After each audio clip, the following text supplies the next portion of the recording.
don't think there's any doubt that everybody's favorite meal is pasta. So make sure your olive oil's warm. And then, look, I do like a lot of anchovies, but you don't have to go mad. What's that, about 4 or 5, maybe a few more. Okay, now you're going to fry those gently and they will sort of melt away and they give this beautiful umami, deep, rich flavor. Now I've got some chopped red onion. You can use white, but this is sweeter, and some garlic. Now you don't want to brown everything particularly, you just want to sort of get them to be, well, sauteing. But stunning fresh tomatoes, I say you can use half fresh and half canned if you want to. So I'm going to add a little bit of vegetable stock so we don't burn anything. You can use chicken stock or white wine.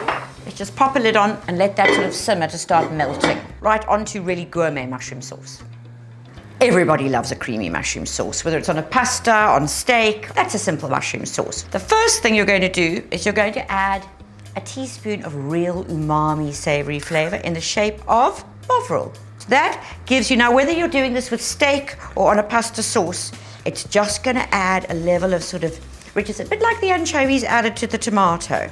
So that's secret numero uno. The other secret you're going to need to sort of follow is fry a whole lot of really, really delicious shiitake mushrooms, enoki mushrooms, porcini mushrooms, all the exotic mushrooms. And then when you toss your pasta with the sauce, just top it with those and some sage. Now you can see the tomatoes all melted and sort of made love to the anchovies and the garlic and the onion.